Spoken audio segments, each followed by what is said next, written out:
In this episode, discover why it's impossible to deny the existence of God. In this episode, we're going to be looking at the second chapter of the Quran, verse 28. Now, this verse is very powerful because here Allah makes the case for His existence.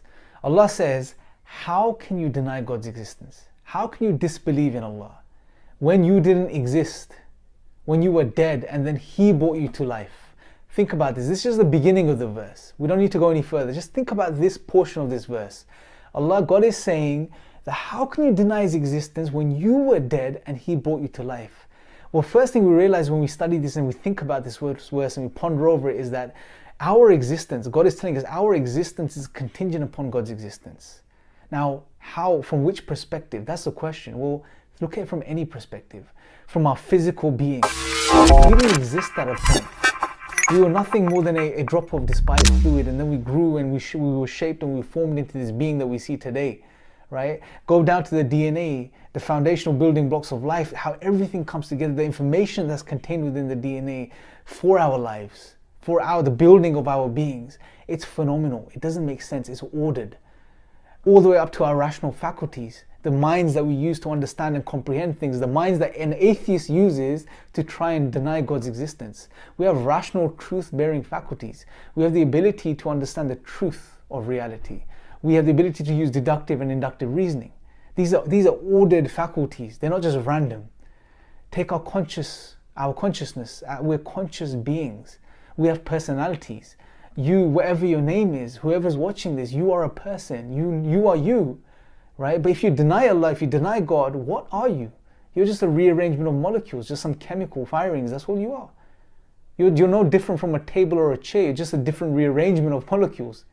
That's how we degrade ourselves when we deny God. Nothing makes sense without God, right? So go back to the verse. God is telling us, how can you deny His existence when you were dead and you didn't exist? And that's the reality. We didn't exist, and then He brought you to life.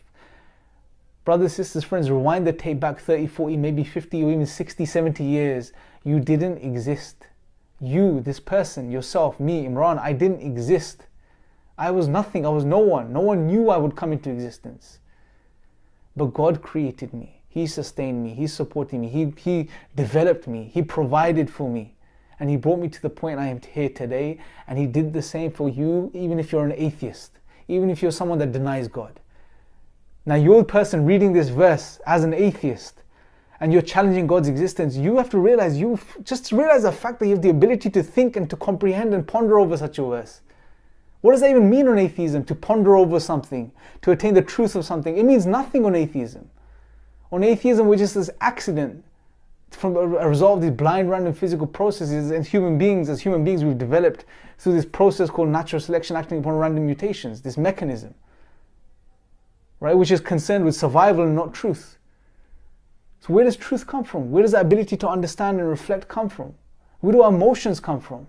Our moral values and duties, all of these things are encapsulated in this part of this verse, where God says, how can you deny His existence when you didn't exist? You were dead and then He gave you life. Really think about this, my friends, brothers and sisters. And if you're an atheist, it's time you become sincere to yourselves. It's time you own up and you realize and you understand, you stop covering up that truth that you know inside, that you are not a result of random physical processes, but instead you are the creation of Allah, of God, the creator of the heavens and the earth and everything that exists. Until next time, Jazakallah khair for watching. Assalamu alaikum wa rahmatullahi wa barakatuh.